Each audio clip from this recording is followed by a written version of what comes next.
screen was a photo she had carefully manipulated to make it seem as though Emily was meeting an older man for questionable reasons.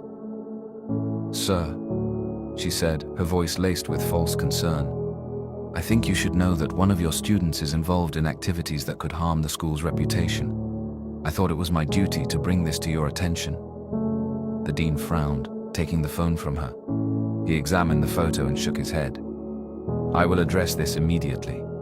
After the midday assembly, the dean called Emily to his office. The room buzzed with whispers as she walked up, her head held high despite not knowing why she was summoned. "Emily Okocha," the dean said sternly, "it has come to my attention that you've been engaging in behavior unbecoming of a Gracefield student. This photo," he held up the image, "has been brought to me as evidence. Do you deny it?" Emily's eyes widened in shock. She recognized the photo instantly. It was of her uncle, who had taken her out to lunch earlier that week. "Sir," she began calmly, "that's my uncle. He's part of my family." The dean wasn't convinced. "And how do you explain this setting?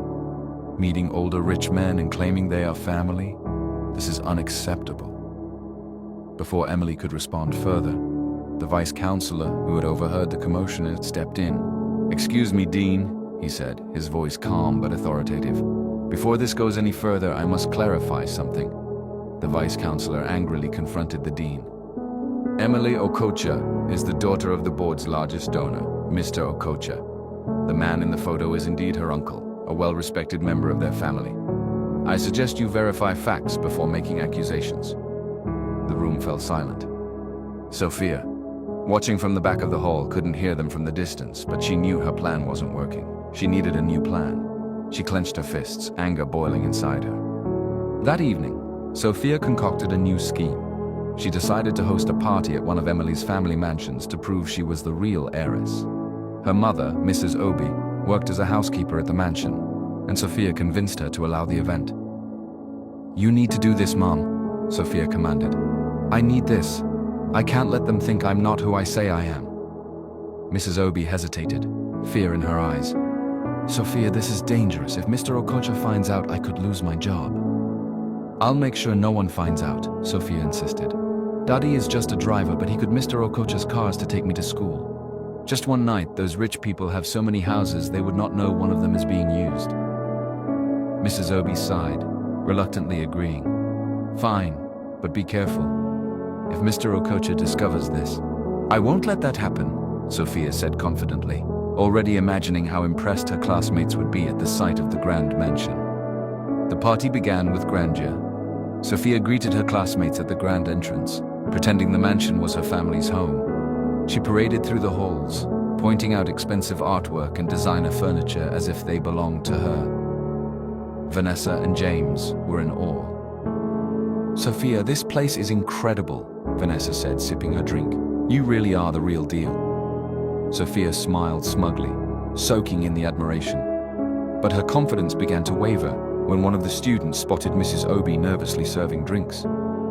"Who's that?" the student asked, pointing to Mrs. Obi. Sophia's face turned pale. "Oh, just one of the staff," she said quickly. But her classmates noticed the resemblance between Sophia and the woman. "Wait a minute," someone said, frowning. "She looks like you." Before Sophia could deflect, Mrs. Obi accidentally spilled a tray of drinks, causing the room to go silent.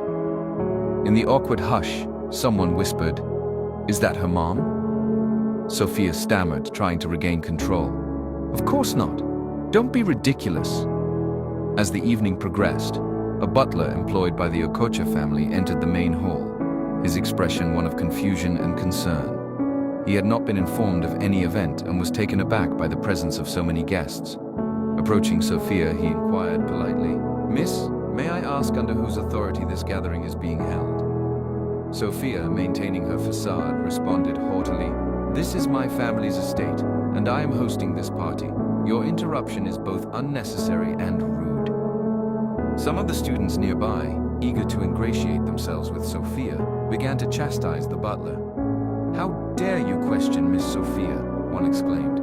"Know your place," another added, their voices dripping with disdain. The butler's eyes narrowed, a flicker of indignation crossing his features. Without another word, he stepped aside and made a discreet phone call. Within the hour, Emily arrived at the mansion, accompanied by her father, Mr. Okocha. The room fell into stunned silence as they entered, the realization of their true identities dawning upon the guests. Whispers spread like wildfire. Isn't that Emily? The poor scholarship girl. She's the real heiress. We've been deceived. Sophia's face drained of color as she stood frozen, unable to process the rapid unraveling of her deceit. Mr. Okocha addressed the group with a calm yet authoritative tone. Ladies and gentlemen, it appears there has been a misunderstanding regarding tonight's event.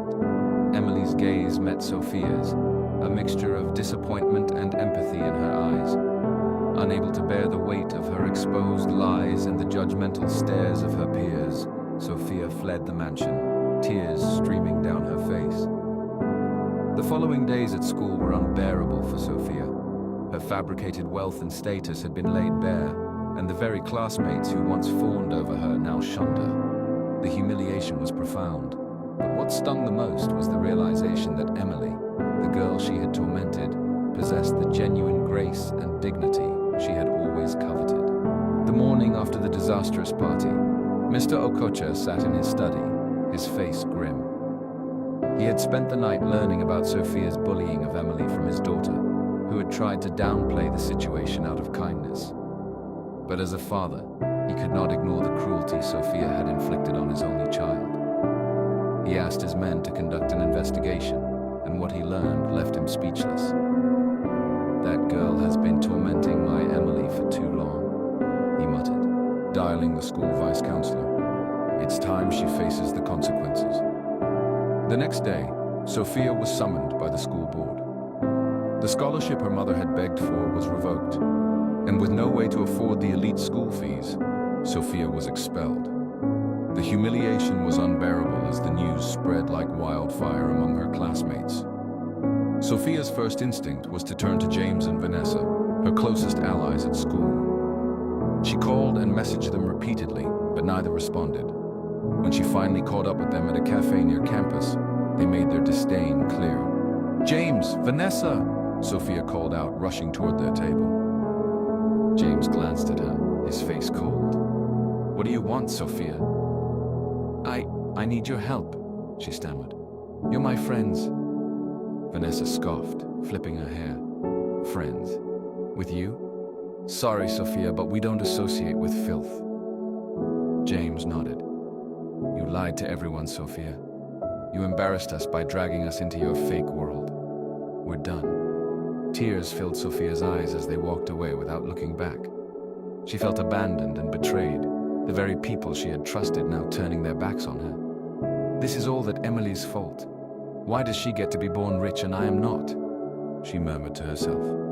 Later that day, Sophia was sitting alone in the park, her mind racing with thoughts of revenge and despair, when Richard approached her. His usually confident demeanor was replaced with hesitation. "Sophia," he began, sitting beside her, "I need to tell you something." She looked at him warily. "What is it? Have you come here to mock me too?"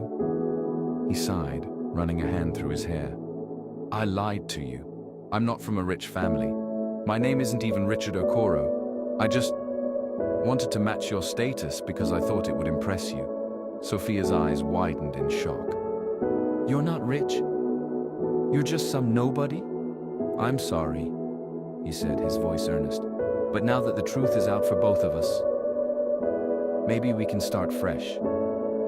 I care about you, Sophia. I always have.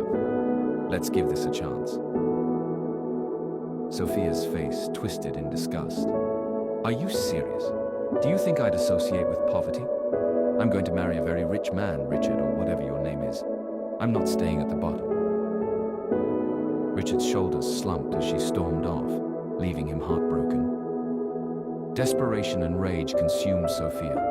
She couldn't bear the thought of Emily, the girl who had ruined her life, thriving while she suffered. The need for revenge became an obsession. She began plotting ways to destroy Emily's reputation and happiness, eventually landing on a sinister plan: to kidnap her, Sophia's jealousy of Emily only grew as she stewed over her ruined reputation.